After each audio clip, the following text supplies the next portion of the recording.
ঐতিহাসিক প্রসিদ্ধ স্থান এই দাঁতন।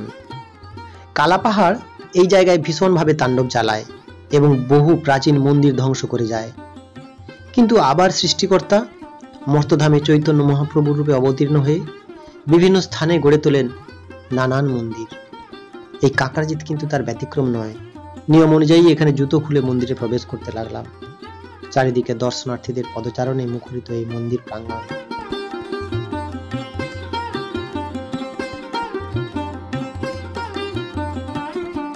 কাকরাজিৎ মন্দির ওড়িশা শৈলীতে তৈরি হয়েছে। চারিদিকে রয়েছে পরিখা। উপর থেকে দেখতে এরকমই লাগে। ভিতরে প্রবেশ করে একেবারে অবাক হয়ে গেলাম।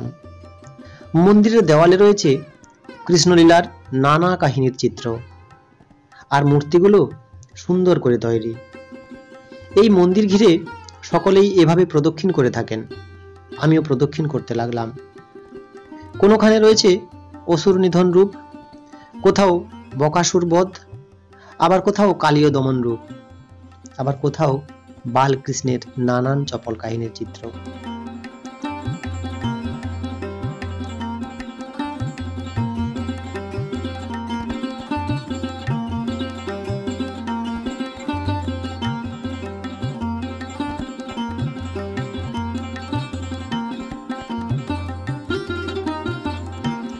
আজ রাসযাত্রার অনুষ্ঠান, তাই চারিদিকে সাজানো হয়েছে।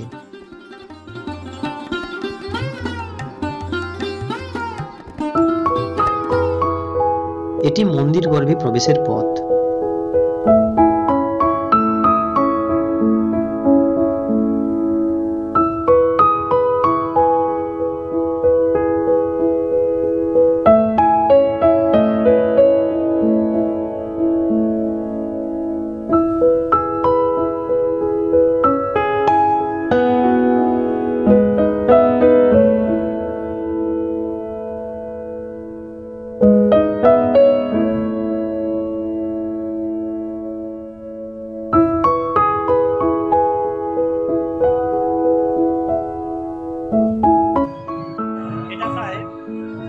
উড়িষ্যার কাছাকাছি চলে এসেছে, তাই এই মন্দিরখানা উড়িষ্যা শৈলীর আদলেই তৈরি। একেবারে জগন্নাথ মন্দিরের মতোই অনেকখানি দেখতে। চৈতন্য মহাপ্রভু এই রাস্তা দিয়ে আসার সময় যখন তিনি নীলাচল গেলেন, তখন এখানেই তিনি বিশ্রাম নিচ্ছিলেন। আর সেই বিশ্রামস্থলেই প্রথমে ওনাকে কেউ চিনতে পারেন, কিন্তু পরে যখন চিনলেন এই গ্রামের মানুষজন সবাই তাকে অভ্যর্থনা করলেন এবং তার সেবা যত্ন করতে লাগলেন, এবং সে থেকেই এখানে আস্তে আস্তে একটা মন্দির গড়ে ওঠে এবং সেই মন্দিরটাই এখন এই চৈতন্য মন্দির নামে পরিচিত। এই মন্দির আজ থেকে কত বছর আগে হয়েছিল একটু বলবেন? হয়েছে তার পূজা করলো হলো, তারপর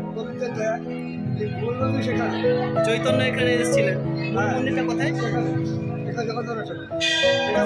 সেখানে মূল নূতন হয়েছে।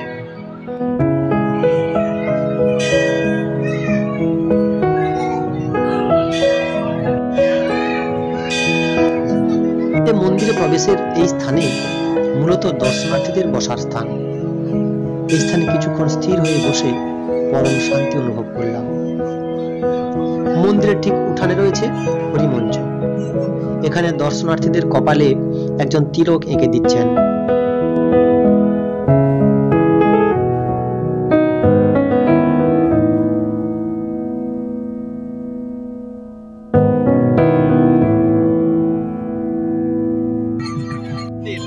মূল মন্দিরটা কোথায়?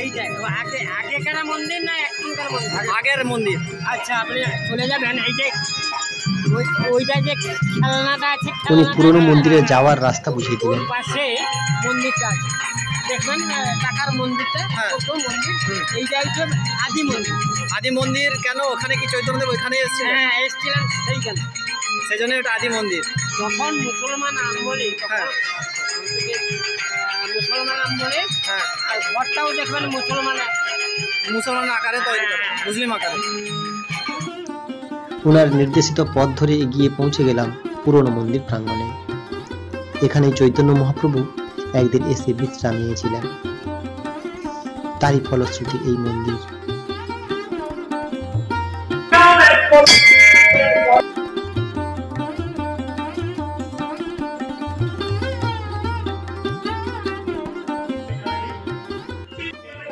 চৈতন্যদেব স্বয়ং এসে এখানেই বিশ্রাম নিয়েছিলেন, আর সেজন্য এটা হচ্ছে সেই পুরনো মন্দির।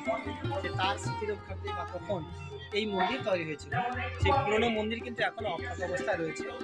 এর পাশে যে বড় মন্দিরটা একটু দেখলেন, সেই মন্দির কিন্তু পরবর্তীকালে গ্রামের মানুষ সবাই মিলে সেই মন্দির প্রতিষ্ঠা করেছেন। কিন্তু এই পুরনো মন্দিরের এই জায়গাতেই প্রথম চৈতন্যদেব এসেছিলেন।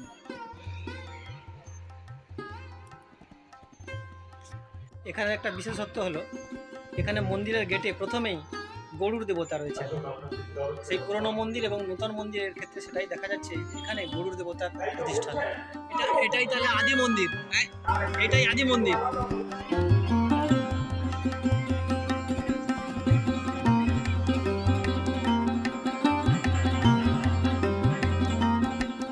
আজ এই মন্দির প্রাঙ্গণে অনুষ্ঠান উপলক্ষে উপস্থিত হয়েছেন অনেক মানুষজন।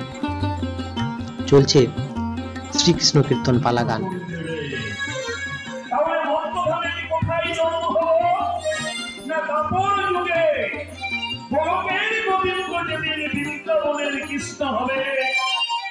আর সেই কৃষ্ণের বনের গর্ভে তোমার জন্ম হবে, আর সেই সপ্তমী ঘিরে কিন্তু তোমার। এখানে প্রসাদের জন্য চলছে এক বিশাল আয়োজন।